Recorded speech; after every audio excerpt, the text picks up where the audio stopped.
Welcome to Shaz kitchen. ഇന്ന് ഞാനിവിടെ ഉണ്ടാക്കാൻ പോകുന്നത് ഇഫ്താറിനൊക്കെ ഒരുക്കാൻ പറ്റിയ നല്ലൊരു പലഹാരമാണ്. വീഡിയോയിലോട്ട് പോകുന്നതിന് മുമ്പായി നിങ്ങൾ എൻ്റെ ചാനൽ ആദ്യമായിട്ടാണ് കാണുന്നതെങ്കിൽ സബ്സ്ക്രൈബ് ചെയ്യാൻ മറക്കരുത്. നോട്ടിഫിക്കേഷൻ ലഭിക്കാനായി തൊട്ടടുത്തുള്ള ബെല്ലൈക്കൻ ഒന്ന് ക്ലിക്ക് ചെയ്യണം. അപ്പോൾ വീഡിയോയിലോട്ട് പോകാം. ഇതിനായി ആദ്യം 2 ശർക്കര അടുപ്പിൽ വെച്ച് ഉരുക്കിയെടുക്കണം. ഇതിലേക്ക് ഏകദേശം 10ഓളം ചക്കച്ചുള പറിച്ചെടുത്തിട്ടുണ്ട്. ഇതിൽ നിന്നും ചക്കക്കുരു എടുത്തു മാറ്റി മിക്സിയിലിട്ട് നന്നായിട്ടൊന്ന് അരച്ചെടുക്കണം. ഇനി ഇത് ഒരു പാത്രത്തിലേക്ക് മാറ്റാം. ഇതിലേക്ക് 2 കപ്പ് മൈദയും 2 കപ്പ് അരിപ്പൊടിയും എടുത്തു വെച്ചിട്ടുണ്ട്. ഇതിൽ നിന്നും പകുതി ഇതിലേക്ക് ചേർത്ത് കൊടുക്കണം.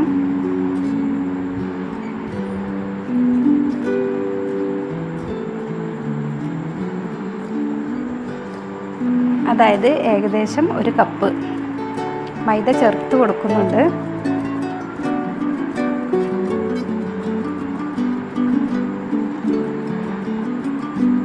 ഒരു കപ്പ് അരിപ്പൊടിയും ചേർത്ത് കൊടുക്കുന്നുണ്ട്.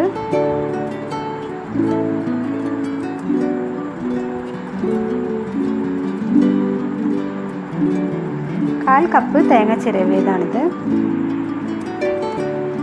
ഇതും ചേർത്ത് ഇതിലേക്ക് ശർക്കര പാനി ഒഴിച്ചു കൊടുക്കാം. ഇനി നന്നായിട്ടൊന്ന് ഇളക്കി യോജിപ്പിക്കണം.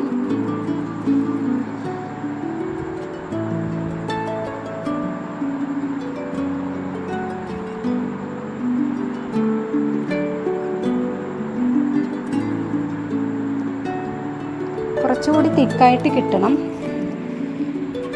അതിനായി 2 സ്പൂൺ മൈദ കൂടി ചേർത്ത് കൊടുക്കാം.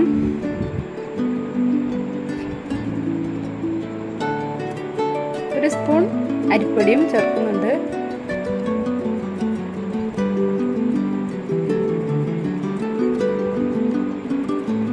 ഇപ്പോൾ അത്യാവശ്യത്തിന് തിക്കായി കിട്ടിയിട്ടുണ്ട്.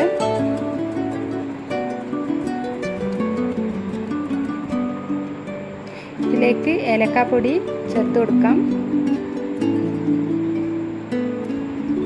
സോഡാപ്പൊടിയൊന്നും ചേർക്കേണ്ട ആവശ്യമില്ല, അല്ലാതെ തന്നെ നന്നായിട്ട് പൊങ്ങി വരും. അപ്പോൾ ഇനി ഒരു പിഞ്ച് ഉപ്പ് കൂടി ചേർത്ത് കൊടുക്കാം. മധുരം ബാലൻസ് ചെയ്യാൻ വേണ്ടിയിട്ടാണ് ഇത് ചേർത്ത് കൊടുക്കുന്നത്.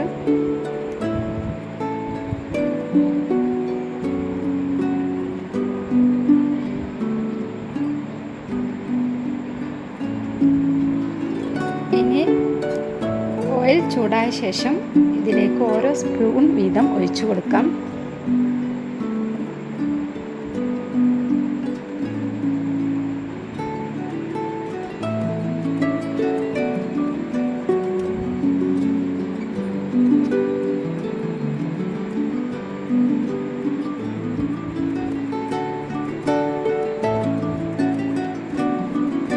വെന്ത ശേഷം ഒന്ന് മറിച്ചിട്ട് കൊടുക്കണം.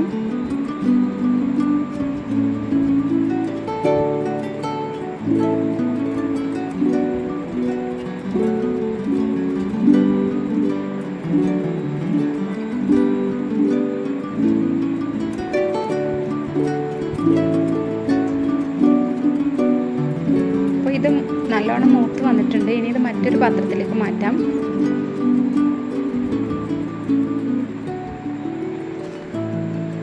ബാക്കി വന്ന മാവ് കൂടി ഇതുപോലെ ചെയ്തെടുക്കണം.